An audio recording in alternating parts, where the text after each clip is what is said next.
Start करते हैं sociology के मोस्ट इंपॉर्टेंट एमसीक्यूज, जो कि सोशियोलॉजी रिलेटेड ऑल एग्जाम, चाहे वो TCT, PhD, net, GRF, LT grade exams, assistant professor exams, सभी के लिए इम्पॉर्टेंट एमसीक्यूज है, जो कि चुनिंदा प्रश्नों का संकलन है और बहुत ही मेहनत से इन प्रश्नों को संकलित किया जाता है और आप तक पहुँचाया जाता है। तो आशा है आप लोग चैनल को लाइक करेंगे, शेयर करेंगे, सब्सक्राइब तो अवश्य ही करेंगे। तो चैनल को सब्सक्राइब कर दीजिए और चलते हैं क्वेश्चन पर। क्वेश्चन है कि हमारे देश में महिला उद्यमियों के मार्ग में बाधक तत्व है। हमारे देश में महिला उद्यमिता के मार्ग में बाधक तत्व है, तो कौन सा है, ये चीज़ का पता करना है। ऑप्शन दिए हैं परंपरागत मूल्य, पुरुषों का अनावश्यक हस्तक्षेप और वित्तीय कठिनाइयाँ, और इनमें से सभी। तो ये सभी जो हैं, परंपरागत मूल्य, पुरुषों का अनावश्यक हस्तक्षेप और वित्तीय कठिनाइयाँ, ये सभी क्या हैं, महिला उद्यमिता के मार्ग में बाधक तत्व हैं। ऑप्शन इसका डी सही है। नेक्स्ट क्वेश्चन की तरफ बात करें तो निम्नलिखित में से किसने विचरण को सांस्कृतिक लक्ष्यों तथा संस्थागत साधनों से उन्हें प्राप्त करने के बीच अंतराल के रूप में परिभाषित किया है। तो सांस्कृतिक लक्ष्यों तथा संस्थागत साधनों को प्राप्त करने के बीच के अंतराल के रूप में जो बताया है वो किस समाजशास्त्री के द्वारा बताया गया है। ऑप्शन है दुर्कीम, मर्टन, टायलर और वेबर। तो मर्टन ने सामाजिक विचलन का जो सिद्धांत दिया है, विचलन का सिद्धांत दिया है, उसमें इन्होंने यही कहा है कि जो समाज में व्यक्ति अपने सांस्कृतिक लक्ष्यों और संस्थागत साधनों को जब प्राप्त नहीं कर पाता है तो विचलन की स्थितियाँ उत्पन्न होती हैं। तो ये जो परिभाषा है वो किसके द्वारा दी गई है, मर्टन के द्वारा दी गई है। नेक्स्ट क्वेश्चन है कि निम्नलिखित में कौन सा एक युग्म सुमेलित नहीं है। पूछ रहा है कि सुमेलित नहीं है, 4 युग्मों में से कौन सा एक युग्म सुमेलित नहीं है। और ये क्वेश्चन बहुत ही ज़्यादा इंपॉर्टेंट है, ये क्वेश्चन बहुत ही ज़्यादा इंपॉर्टेंट है। ऑप्शन है कि शुम्पेटर उद्यमी, चीन सांस्कृतिक क्रांति, और रूस औद्योगिक क्रांति, और मैक्स वेबर नौकरशाही। तो इसमें जो ऑप्शन जो सही होगा वो होगा रूस की औद्योगिक क्रांति।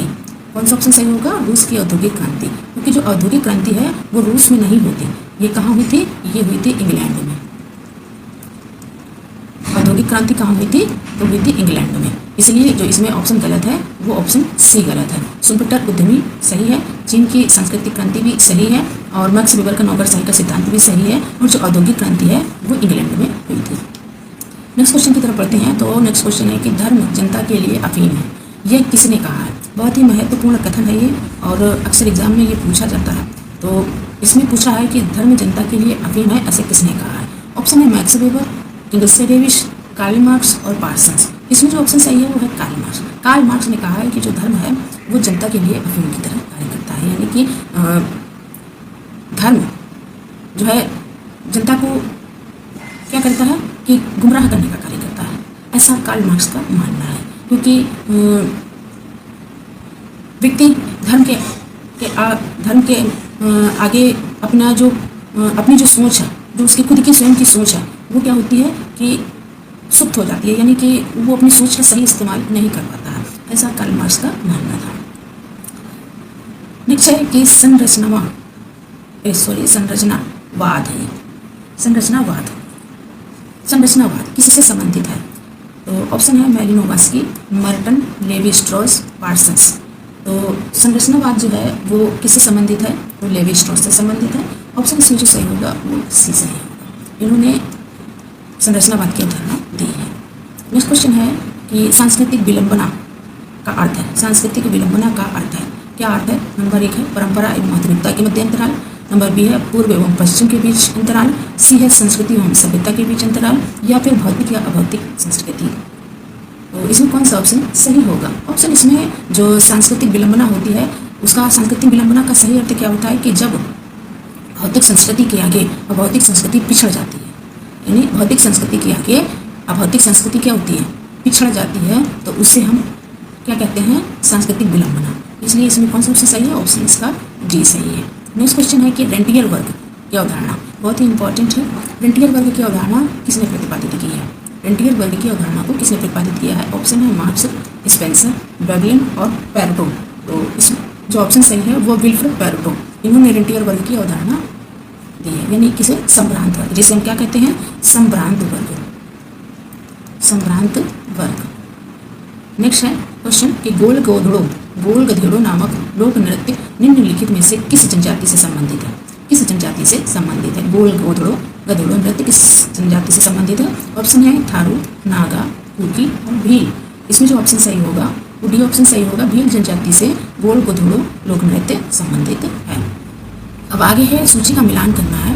क्वेश्चन है 111, इसमें क्या करना है कि सूची का मिलान करना है।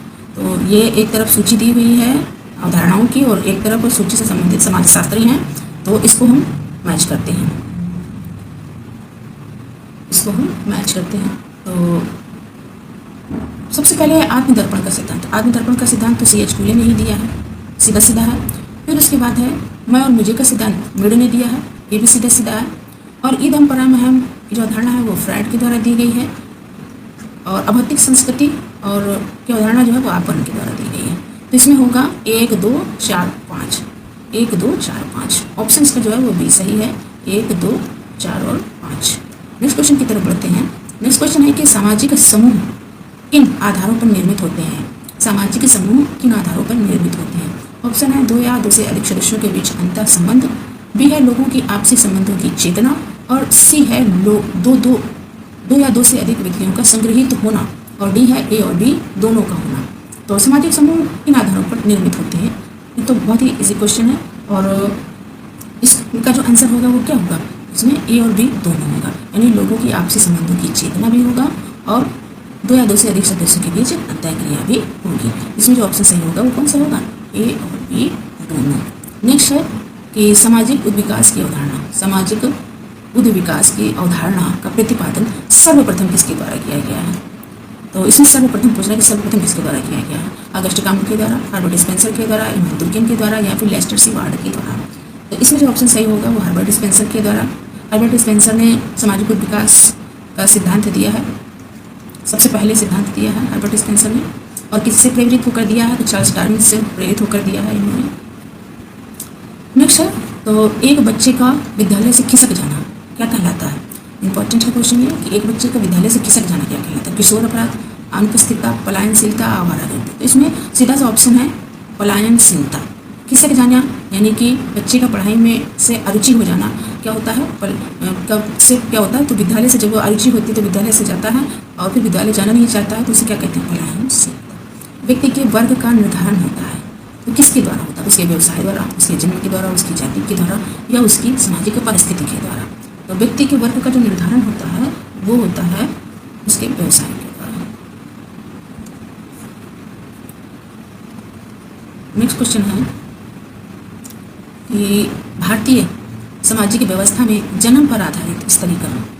भारतीय सामाजिक व्यवस्था में जन्म पर आधारित स्तरीकरण का रूप देखने को मिलता है। तो जन्म पर आधारित स्तरीकरण का रूप देखने को मिलता है, तो किस रूप में देखने को मिलता है? वर्ग व्यवस्था में, जाति व्यवस्था में, आश्रम व्यवस्था में, या संयुक्त परिवार व्यवस्था में?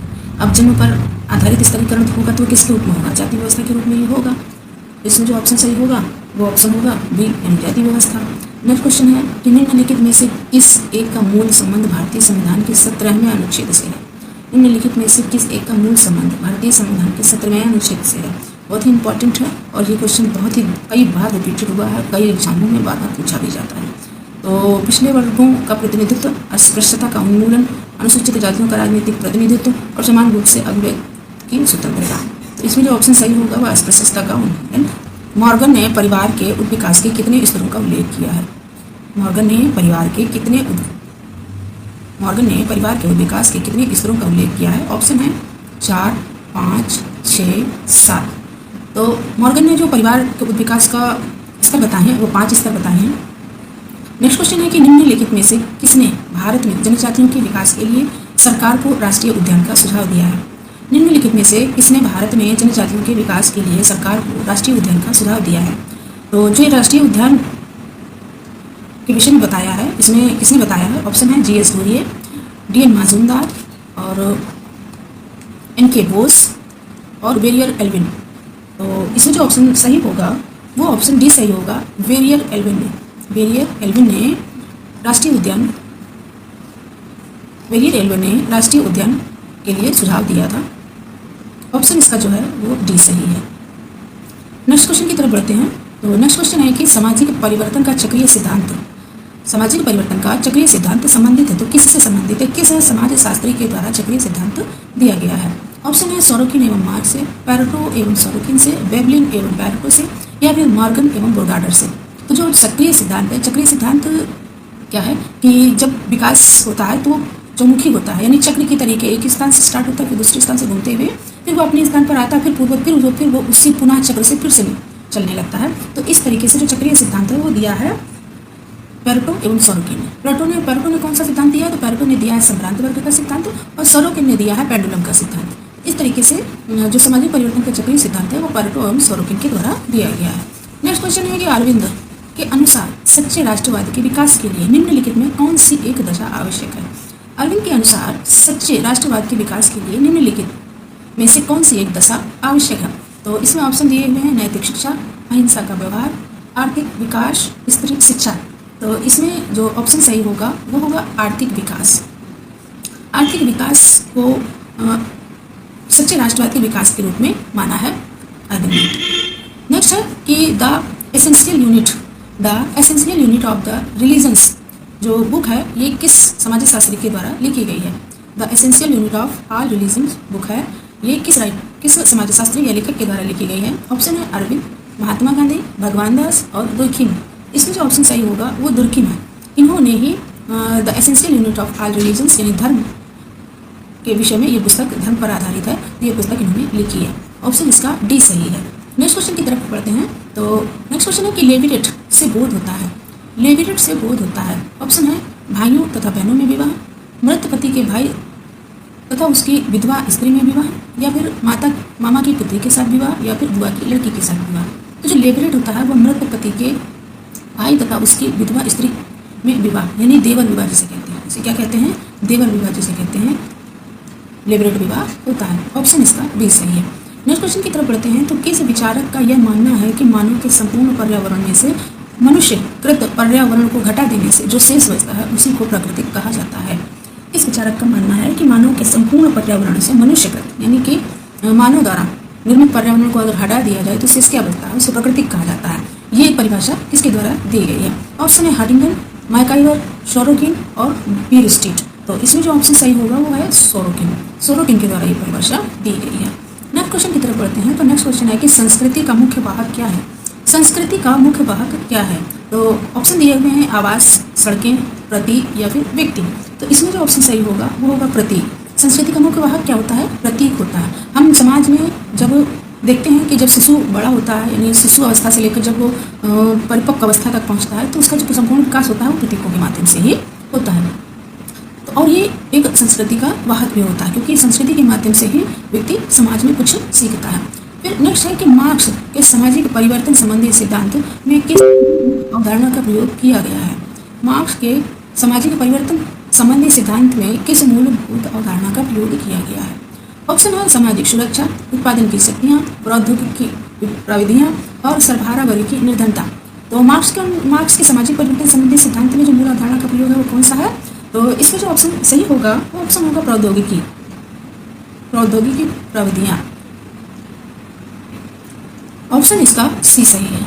नेक्स्ट क्वेश्चन की तरफ हम आगे बढ़ते हैं और नेक्स्ट क्वेश्चन है कि निम्नलिखित में से चार्ल्स फूले द्वारा वर्णित सामाजिक समूहों के अंतर्गत नहीं आता, दूसरा नहीं आता है। चार्ल्स फूले के द्वारा वर्णित प्राथमिक समूहों में नहीं आता। तो इनमें चार ऑप्शन दिए हुए हैं, ये प्राथमिक समूहों के से अलग हटकर यानी कि जो प्राथमिक समूह के अंतर्गत नहीं है उसका चयन करना है। ऑप्शन है ए परिवार, बी स्कूल, सी पड़ोस और बच्चों का खेल समूह। इसमें जो ऑप्शन सही होगा वो ऑप्शन होगा बी, क्योंकि परिवार क्या है प्राथमिक समूह की श्रेणी में है, पड़ोस भी प्राथमिक समूह की श्रेणी में है, बच्चे का खेल समूह भी प्राथमिक, लेकिन ये क्या है कि ये स्कूल क्या है ये द्वितीयक समूह के अंतर्गत आता है। नेक्स्ट है कि किस वेद में सर्वप्रथम वर्णों की उत्पत्ति का उल्लेख किया गया है? किस वेद में सर्वप्रथम वर्णों की उत्पत्ति का उल्लेख किया गया? ऑप्शन है यजुर्वेद में, सामवेद में, ऋग्वेद में या अर्थवेद में। तो इसमें जो ऑप्शन सही होगा सर्वप्रथम जो वर्णों की उत्पत्ति के विषय में उल्लेख किया गया है वो ऋग्वेद में किया गया है। ऑप्शन इसका सी सही है। प्रवर का तात्पर्य क्या होता है? क्वेश्चन है कि प्रवर का तात्पर्य क्या होता है? तो इसमें ऑप्शन दिए हैं समान गोत्र, जनजातियों में श्रेष्ठ, वर चयन की प्रक्रिया और डी है समान पूर्वज एवं समान ऋषियों के नामों के उच्चारण करने वाले। तो प्रवर का तात्पर्य होता है कि समान पूर्वज एवं समान ऋषियों के नामों का। जब हम देखते हैं कि हवन वगैरह होते हैं या अनुष्ठान वगैरह होते हैं तो लोग अपने पूर्वजों को क्या करते हैं कि पूजा करते हैं, अर्चना करते हैं और उनका नाम का उच्चारण करते हैं। तो इसमें जो ऑप्शन सही होगा उसे ही प्रवर कहा जाता है।